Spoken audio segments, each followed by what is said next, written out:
Hi friends, welcome to tech travel Telugu. Friends, every Sunday మన ఛానల్లో Q&A జరుగుతుంది. So last week నుంచి ఇప్పటిదాకా చాలా కామెంట్స్ అయితే వచ్చినాయి. వాటిలో కొన్ని కామెంట్స్ అనేది నేను పిక్ చేసి ఈ వీడియోని చేస్తున్నాను. సో మీరు స్కిప్ చేయకుండా లాస్ట్ వరకు చూడండి. ఫస్ట్ కామెంట్ చూసుకున్నట్లయితే, హాయ్ బ్రో, నువ్వు హైవే మీద కదా టెస్ట్ చేసావు, మైలేజ్ క్లచ్ పెద్దగా యూజ్ చేసి ఉండవు, మరి లోకల్లో తక్కువ వస్తుంది కదా మైలేజ్.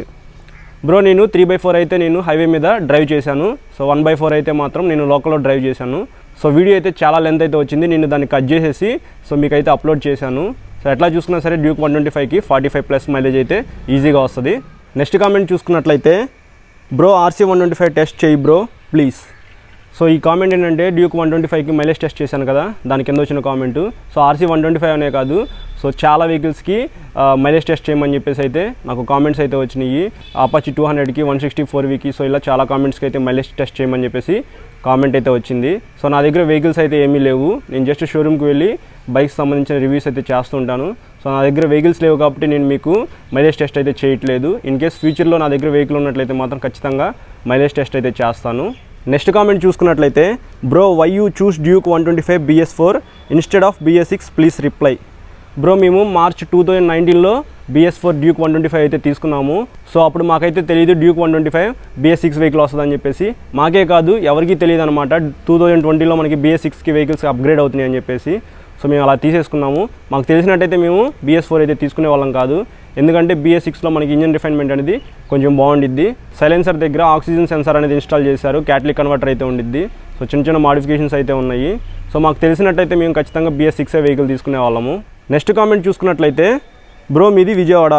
కాదు బ్రో, మాది తెనాలి, గుంటూరు డిస్టిక్లో ఉండిద్ది తెనాలి అనేది. సో విజయవాడ వచ్చేటప్పటికి కృష్ణా డిస్టిక్ కదా, సో మాది తెనాలి, మేము తెనాల్లో ఉంటాము. నెక్స్ట్ కామెంట్ చూసుకున్నట్లయితే, Honda unicorn 160 versus TVS Apache 164V versus royal Enfield standard 350 ES which one is best. So మీకు 350cc లభిస్తుంది కాబట్టి రాయల్ ఎన్ఫీల్డ్ అనేది బెస్ట్ అని చెప్తాను. అలాగే ప్రైస్ కూడా 2 lakhs దాకా అయితే ఉంది. సో ఆ 2 lakhs ప్రైస్కి, ఆ బడ్జెట్కి రాయల్ ఎన్ఫీల్డ్ అయితే తీసుకోవచ్చు. ఇంకా మిగతా 2 వెహికల్స్లో చూసుకున్నట్లయితే TVS అపాచీ RTR 164V అయితే బెస్ట్ అని చెప్తాను హోండా కన్నా. ఎందుకంటే ఇందులో మీకు ఆయిల్ కూలింగ్తో లభిస్తుంది. సో నేను దీనికి సంబంధించిన వీడియో అయితే చేశాను, మీరు చూడొచ్చు. నెక్స్ట్ కామెంట్ చూసుకున్నట్లయితే, bro KTM RC 125 price and specifications చెప్పండి. బ్రో, దీనికి సంబంధించిన వీడియో అనేది నేను ఆల్రెడీ చేశాను, కాకపోతే అది BS4 వెహికల్. సో BS4కి BS6కి పెద్ద వేరియేషన్ అయితే ఏమీ లేదు, సేమ్ స్పెసిఫికేషన్స్ అయితే ఉంటాయి. కాకపోతే ప్రైస్ అనేది కొంచెం మారిద్ది. ప్రైస్ ఎంత అనేది నేను ఇక్కడ మీకు మెన్షన్ చేస్తాను. సో అది కూడా ఎగ్జాక్ట్ ప్రైస్ అయితే కాదు, కొంచెం మారుతూ ఉండిద్ది డీలర్స్ని బట్టి ప్రైస్ అనేది. సో అది మీరు గమనించాలి. నెక్స్ట్ కామెంట్ చూసుకున్నట్లయితే, అన్న పల్సర్ NS 125 అని కామెంట్ పెట్టాను, అది మటుకు చెప్పట్లా నువ్వు bro. I leave your channel so sorry bro, చాలా కామెంట్స్ అయితే వస్తున్నాయి. సో నేను మీ కామెంట్ అయితే చూడలేదు. సో ఇప్పుడైతే మీకు NS 125 అని చెప్పేసి అడుగుతున్నారు కదా, NS 125 అయితే ఇంకా లాంచ్ అవ్వలేదు. ఇన్ కేస్ లాంచ్ అయితే దానికి సంబంధించిన రివ్యూ అయితే పోస్ట్ చేస్తాను, అప్పుడు దాకా మీరు వెయిట్ చేయాల్సిందే. నెక్స్ట్ కామెంట్ చూసుకున్నట్లయితే, బ్రో 1.5 lakhsలో లాంగ్ రైడ్స్కి సెట్ అయ్యే బైక్ చెప్పండి బ్రో. మీకు లాంగ్ రైడ్స్కి అయితే పల్సర్ 150 అయితే పర్ఫెక్ట్గా సెట్ అవుతుంది. సో డ్యూయల్ డిస్క్ తీసుకోండి, లేకపోతే మీరు కొంచెం మనీ యాడ్ చేసేసుకొని NS 200 అయితే మీరు తీసుకోవచ్చు. అది కూడా మీకు లాంగ్ రైడ్స్కి అయితే సెట్ అవుతుంది. RTR 200 కూడా ఉంది. సో అపాచీ RTR 204V కూడా మీరు తీసుకోవచ్చు. ఈ వెహికల్ కూడా మీకు లాంగ్ రైడ్స్కి అయితే సెట్ అవుతుంది. నెక్స్ట్ కామెంట్ చూసుకున్నట్లయితే, బ్రో ఎప్పటి నుంచో అడుగుతున్నా బ్రో, ప్లీజ్ చెప్పండి R15 version 3 or Gixxer SF 150 which one is best and price కూడా చెప్పండి బ్రో. బ్రో మీకు కంఫర్ట్ కావాలనుకుంటే జిక్సర్ తీసుకోండి. సో జిక్సర్లో రైడ్ కంఫర్ట్ అయితే చాలా బాగుండిద్ది. R15 వర్షన్ 3లో ఏంటంటే మీకు కొంచెం ఇట్లా కిందకి వంగి నడుపుతున్నట్టు అయితే ఉండిద్ది. సో అంత కంఫర్ట్ అయితే ఉండదు, రైడ్ కంఫర్ట్. కానీ రెండిట్లో బెస్ట్ ఏదైనా అడిగితే మాత్రం నేను R15 వర్షన్ 3కే ఓటేస్తాను. ఎందుకంటే అది మీకు చూస్తానికి చాలా బాగుండిద్ది, స్టైలిష్గా అయితే ఉండిద్ది. Yamaha R15 వర్షన్ 3 అయితే ప్రైస్ కూడా మీకు కొంచెం ఎక్కువే ఉండిద్ది. అలాగే పెర్ఫార్మెన్స్ కూడా మీకు R15 వర్షన్ 3లోనే ఎక్కువ ఉండిద్ది. కాకపోతే రైడ్ కంఫర్ట్ మాత్రం జిక్సర్లో బాగుండిద్ది. సో ఒకసారి రెండింటిని టెస్ట్ రైడ్ అయితే చేయండి, ఒకసారి కంఫర్ట్ని ఫీల్ అవ్వండి, దాన్ని బట్టి మీరు వెహికల్ అయితే తీసుకోండి. నెక్స్ట్ కామెంట్ చూసుకున్నట్లయితే, బ్రో డ్యూక్ 200 5K తిరిగిందంట, 1.5 lakhsకి తీసుకోవచ్చా, రిజిస్ట్రేషన్ కూడా చేయలేదంట, సజెస్ట్ మీ బ్రో. సో ఇప్పుడు ప్రజెంట్ మీరు డ్యూక్ 200 కొనుక్కోవాలనుకుంటే 2,05,000 రూపీస్ దాకా అయితే ఉంది. సో ఇది 1.5 lakhsలో మీకు ఇంకా రిజిస్ట్రేషన్ కూడా అవ్వలేదు అంటున్నారు కాబట్టి సో బెస్ట్ డీల్ ఇది, మీకు హ్యాపీగా తీసుకోవచ్చు. కాకపోతే మీరు వెహికల్ తీసుకునే ముందు ఇంజిన్ కండిషన్ బాగుందో లేదో చెక్ చేసుకోండి. ఏమైనా యాక్సిడెంట్స్ అయినాయేమో ఒకసారి చూసుకోండి, డెంట్స్ అలాంటివి ఏమైనా ఉన్నాయేమో మొత్తం 1-2 సార్లు బైక్ అనేది క్లియర్గా చెక్ చేసుకొని అయితే మీరు వెహికల్ తీసుకోండి. అలాగే సీ బుక్ ఆయన పేరు మీద ఉందో లేదో చూసుకొని మొత్తం మీ పేరు మీదకి ట్రాన్స్ఫర్ అయినట్టుగా చూసుకోండి. నెక్స్ట్ కామెంట్ చూసుకున్నట్లయితే, బ్రో షోరూమ్స్లో మనం వెళ్ళి బైక్స్ వీడియోస్ తీసుకోవచ్చా బ్రో? మీరు షోరూమ్స్కి వెళ్ళి బైక్స్ వీడియోస్ అయితే తీసుకోవచ్చు. కాకపోతే ఒక రీజన్ అయితే వాళ్ళకి చెప్పాలి. మీరు యూట్యూబ్ కోసం చేస్తున్నారా లేకపోతే ఫోటోషూట్ కోసం చేస్తున్నారా అనేది ఒక రీజన్ అయితే మీరు షోరూమ్ వాళ్ళకి చెప్పాలి. సో వాళ్ళు మీకు పర్మిషన్ ఇస్తే మీరు వీడియో అయితే చేసుకోవచ్చు. నెక్స్ట్ కామెంట్ చూసుకున్నట్లయితే, బ్రో అపాచీ 164V BS6 తీసుకోవచ్చా? ప్రైస్ అండ్ మైలేజ్ డీటెయిల్స్ చెప్పండి బ్రో ప్లీజ్. బ్రో ఆల్రెడీ దీనికి సంబంధించిన వీడియో అనేది నేను చేశాను. అందులో ప్రైస్ అండ్ స్పెసిఫికేషన్స్ సంబంధించిన డీటెయిల్స్ మొత్తం చెప్పాను. మీరు కావాలనుకుంటే కింద డిస్క్రిప్షన్లో లింక్ అయితే పెడతాను, అక్కడ నుంచి మీరు ఆ వీడియో అయితే చూడొచ్చు. సో మీకు అది ఆయిల్ కూలింగ్తో లభిస్తుంది. బెస్ట్ అనే చెప్తాను నేను Apache RTR 164V. Next comment చూసుకున్నట్లయితే, KTM RC 200 top speed 125 kilometres కన్నా ఎక్కువ పోదా? సో అది మీరు నడిపే దాన్ని బట్టి ఉండిద్ది బ్రో. కొంచెం వెయిట్ ఉన్న వాళ్ళు ఎక్కి నడిపితే మాత్రం ఎక్కువ స్పీడ్ అయితే వెళ్ళలేదు, ఎందుకంటే బండి మీద కొంచెం వెయిట్ ఎక్కువ పడిద్ది కాబట్టి ఎక్కువ స్పీడ్ అయితే వెళ్ళదు. సో బండి మీద కొంచెం తక్కువ వెయిట్ ఉన్న వాళ్ళు కూర్చొని నడిపితే మాత్రం మీకు కొంచెం స్పీడ్ అయితే వెళ్ళిద్ది. సో మ్యాక్సిమం 125 నుంచి 140, 150 దాకా అయితే వెళ్ళొచ్చు. సో నేను అనుకోవడం, నేను ఎప్పుడు డ్రైవ్ చేయలేదు అంత స్పీడ్ అయితే. సో మేబీ 140 దాకా అయితే వెళ్ళొచ్చు నేను అనుకుంటున్నాను. సో మీలో ఎవరైనా సరే RC 200ని 140 కన్నా ఎక్కువ స్పీడ్ వెళ్తే మాత్రం కింద కామెంట్ అయితే చేయండి. నెక్స్ట్ కామెంట్ చూసుకున్నట్లయితే, అన్న గ్రౌండ్ క్లియరెన్స్ అంటే ఏంటి? గ్రౌండ్ క్లియరెన్స్ అంటే ఏంటి, కన్సోల్ అంటే ఏంటి, వీల్ బేస్ అంటే ఏంటి అని చెప్పేసి చాలామందికి తెలియదు. దీనికి సంబంధించిన డెడికేటెడ్ వీడియో అయితే ఒకటి చేస్తాను. సో ప్రస్తుతానికి గ్రౌండ్ క్లియరెన్స్ ఏంటంటే మనకి ఇంజిన్ దగ్గర నుంచి గ్రౌండ్కి ఉన్న డిస్టెన్స్ అనమాట. సో మనకి ఎప్పుడైనా స్పీడ్ బ్రేకర్ దగ్గరికి వెళ్ళినప్పుడు మనకి ఇంజిన్కి గుద్దుకోకుండా మనకి గ్రౌండ్ క్లియరెన్స్ అనేది ఇస్తారు. గ్రౌండ్ క్లియరెన్స్ అనేది ఎంత ఎక్కువ ఉంటే అంత మంచిది. నెక్స్ట్ కామెంట్ చూసుకున్నట్లయితే, Yamaha XSR 155 కొనొచ్చా బ్రో? బ్రో ఇది ఇంకా మనకి లాంచ్ అవ్వలేదు. సో నేనైతే లాంచ్ అయితే కొనుక్కుందాం అని చెప్పేసి చాలా వెయిట్ చేశాను. సో ఇది చూస్తానికి రెట్రో లుక్ అయితే ఉండిద్ది రౌండ్ హెడ్ లైట్తో. సో కలర్స్ కూడా బాగున్నాయి. సో మీకు ఇది లాంచ్ అయితే మాత్రం ఖచ్చితంగా ఒక వీడియో అయితే చేస్తాను, దాని స్పెసిఫికేషన్స్ గురించి మొత్తం ఎక్స్ప్లెయిన్ చేస్తాను. సో అప్పుడు కొనుక్కోవచ్చా లేదనేది నేను ఆ వీడియోలో అయితే మెన్షన్ చేస్తాను మీకు. నెక్స్ట్ కామెంట్ వచ్చేటప్పటికి, బ్రో నేను కాలేజ్ రైడ్స్కి డ్యూక్ 200 తీసుకోవచ్చా?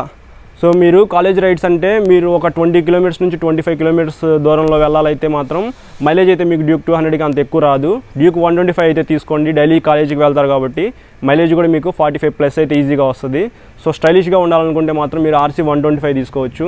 మీకు డ్యూక్ 200 ఇష్టం అయితే మాత్రం హ్యాపీగా తీసుకోవచ్చు. నెక్స్ట్ కామెంట్ వచ్చేటప్పటికి, bro please make mileage test on BS6 Vespa VXL 125. BS6 vehicle అయితే చేయలేను, కానీ నా దగ్గర BS4 వెహికల్ అయితే ఉంది. సో దానికి సంబంధించిన వీడియో అయితే నేను చేస్తాను, మైలేజ్ టెస్ట్ అనేది. సో దానికి దీనికి పెద్ద వేరియేషన్ అయితే ఏమీ ఉండదు, దగ్గరికి ఒక 5 కిలోమీటర్స్ వేరియేషన్ అయితే రావచ్చేమో. సో నేనైతే ట్రై చేస్తాను BS6 వెహికల్ కూడా చేయడానికి. నెక్స్ట్ కామెంట్ వచ్చేటప్పటికి, bro air cooled or oil cooled which is best? So bro నేను చాలా రోజుల క్రితం అయితే వీడియో రికార్డ్ చేసి పెట్టాను, air cooled versus oil cooled versus liquid cooled అని చెప్పేసి. సో నాకైతే వీడియో చాలా చిన్నగా అనిపించింది, ఇంకొంచెం దాన్ని ఎక్స్పాండ్ చేసి ఇంకొంచెం డీటెయిల్గా చెప్దామని చెప్పేసి దాన్ని మీకు ఇంకా పోస్ట్ అయితే చేయలేదు. ప్రస్తుతానికి దీని ఆన్సర్ చూసుకున్నట్లయితే ఎయిర్ కూల్డ్ కన్నా oil cooled best, oil cooled కన్నా లిక్విడ్ కూల్డ్ బెస్ట్. సో మీకు ఆయిల్ కూల్డ్లో ప్రస్తుతానికి అపాచీ RTR 164Vలో మనకి ఆయిల్ కూల్డ్ ఇంజిన్ లభిస్తుంది. సో అది మీరైతే తీసుకోవచ్చు. నెక్స్ట్ కామెంట్ వచ్చేటప్పటికి ఇది చాలా పెద్ద కామెంటు. సో ఇక్కడ మీరు చూడొచ్చు, bro I want to purchase new bike 250cc above, family comfort ఉండాలి, పికప్ ఎక్కువ ఉండాలి. సో దీనికి సంబంధించిన నేను ఆన్సర్ అనేది ఇప్పుడు మీకు చెప్తాను. సో ఫస్ట్ ఇందులో 4 పాయింట్స్ అయితే ఉన్నాయి. ఫస్ట్ పాయింట్ వచ్చేటప్పటికి 250cc కన్నా ఎక్కువ ఉండాలంట. అలాగే comfortable for family with more pickup, ఎక్కువ పికప్ ఉండాలి, ఫ్యామిలీకి కంఫర్ట్గా ఉండాలి. తర్వాత లాంగ్ రైడ్స్కి వీకెండ్స్లో వెళ్ళాలి, సిటీలో తిరగడానికి ఉండాలి, ప్లస్ హైవే మీద తిరగడానికైనా ఉండాలి. ఇంకా ఫోర్త్ పాయింట్ వచ్చేటప్పటికి it should be for use for long years, అంటే ఎక్కువ సంవత్సరాలు యూజ్ చేయడానికి ఒక వెహికల్ అయితే నాకు సజెస్ట్ చేయండి అని చెప్పేసి కామెంట్ అయితే చేశారు. ఇవన్నీ చూసుకున్నట్లయితే మీకు ఇంటర్సెప్టర్ 650 ఉంది కదా, సో అదైతే మీకు బెస్ట్ అని చెప్తాను. సింగిల్ సీట్తో లభించింది, ఫ్యామిలీకి కంఫర్ట్ అయితే ఉండిద్ది, మీరు హైవే మీద అయితే హ్యాపీగా వేసుకొని వెళ్ళొచ్చు. అందులో మీకు 2 సిలిండర్స్ అయితే ఉంటాయి, అలాగే మీరు సిటీలో కూడా తిరగచ్చు. సో నేనైతే మీకు ఇంటర్సెప్టర్ 650 అయితే సజెస్ట్ చేస్తాను. నెక్స్ట్ కామెంట్ చూసుకున్నట్లయితే KTM Duke 250 or RC 200 which has best looks in public places and which have best specs, pick this comment. So Duke 250కి RC 200కి పెద్ద వేరియేషన్ అయితే ఏమీ లేదు. RC 200 వచ్చేటప్పటికి స్పోర్టీ లుక్లో అయితే ఉండిద్ది, డ్యూక్ 250 వచ్చేటప్పటికి మీకు నెకిడ్ వర్షను. సో రెండిట్లో మనకి సేమ్ సస్పెన్షనే ఉండిద్ది, మొత్తం సేమే ఉంటుంది, ఇంజిన్ కూడా సేమ్ అయితే ఉండిద్ది. కాకపోతే ఇది 200cc, అది 250ccతో వస్తుంది, రెండు DYLC ఇంజిన్లోనే వస్తాయి. కాకపోతే మీకు చూస్తానికి బాగుండాలంటే మాత్రం RC200 బాగుండిద్ది, ఎందుకంటే అందులో మీకు డోమ్స్ ఎక్కువ ఉంటాయి, ప్రొజెక్టర్ లైట్స్ అయితే ఉంటాయి, కాబట్టి చూస్తానికి RC200 చాలా బాగుండిద్ది. అలాగే మీకు మైలేజ్ కూడా RC200లోనే వస్తుంది డ్యూక్ 250తో పోలిస్తే. నెక్స్ట్ కామెంట్ చూసుకున్నట్లయితే, అన్న Duke 200 versus Dominar 250 which is best? Dominar 250 waste అని చెప్తాను, ఎందుకంటే అందులో మనకి అంత వైడ్ టైర్స్ అయితే ఏమీ ఉండవు. సో డ్యూక్ 200 వచ్చేటప్పటికి బెస్ట్ అని చెప్తాను, అందులో మీకు 43mm USD సస్పెన్షన్ వస్తుంది, కొంచెం వైడ్ టైర్స్తో లభిస్తుంది. కాకపోతే మీకు డామినర్ 250 వచ్చేటప్పటికి డ్యూక్ 200 ప్రైస్తో అయితే ఉండిద్ది. సో 2 lakhs దాకా అయితే ఉంది, కాబట్టి 2 lakhsకి మీకు 250cc లభిస్తుంది. కాబట్టి అలా చూసుకున్నట్టయితే ప్రైస్ పరంగా డామినర్ 250 బెస్ట్ అని చెప్తాను. కానీ డామినర్ 250ని డ్యూక్ 200తో కంపేర్ చేయాలనుకుంటే మాత్రం డ్యూక్ 200 బెస్ట్. నెక్స్ట్ కామెంట్ చూసుకున్నట్లయితే, అన్న which is the best bike, Pulsar 150 or CB Unicorn? CB Unicorn అయితే చూస్తానికి క్లాసీ లుక్లో అయితే ఉండిద్ది. సో అది ఫ్యామిలీకి, జాబ్ హోల్డర్స్కి చాలా బాగుండిద్ది. పల్సర్ 150 ఏంటంటే యూత్కి చాలా బాగుండిద్ది, పికప్ కూడా మీకు పల్సర్ 150లోనే ఎక్కువ ఉండిద్ది CB యూనికాన్తో పోలిస్తే. నేనైతే పల్సర్ 150ని సజెస్ట్ చేస్తాను యూత్కి. కొంచెం ఏజ్డ్ పర్సన్స్, జాబ్కి వెళ్ళే వాళ్ళకైతే మాత్రం క్లాసీ లుక్లో కావాలనుకుంటే మాత్రం యూనికాన్ కూడా తీసుకోవచ్చు, రెండు కూడా మీకు రీసేల్ అనేది ఎక్కువ ఉండిద్ది. నెక్స్ట్ కామెంట్ చూసుకున్నట్లయితే, bro Activa 6G versus Honda Dio which is the best please చెప్పన్న. ఇక్కడ మీరు చూసుకున్నట్లయితే రెండు సేమ్ ఇంజిన్సే, కాకపోతే యూత్కి అయితే హోండా డియో అయితే చాలా బాగుండిద్ది, దాన్ని మనం చాలా రకాలుగా మోడిఫికేషన్ అయితే చేయించుకోవచ్చు. అలాగే యాక్టివా 6G వచ్చేప్పటికి కొంచెం పెద్దవాళ్ళకైతే బాగుండిద్ది, ఏజ్డ్ పర్సన్స్ యూస్ చేయడానికి హోండా యాక్టివా 6G అయితే చాలా బాగుండిద్ది. యూత్కి అయితే మాత్రం హోండా డియో తీసుకోమని చెప్పి నేను సజెస్ట్ చేస్తాను, రెండు కూడా సేమ్ ఇంజిన్స్తోనే మనకి లభిస్తుంది. నెక్స్ట్ కామెంట్ చూసుకున్నట్లయితే, భయ్యా I am doing job in Hyderabad but I am purchased a bike with AP registration in my home. Is illegal or legal with ride a bike in Hyderabad with AP registration? Please pick my comment.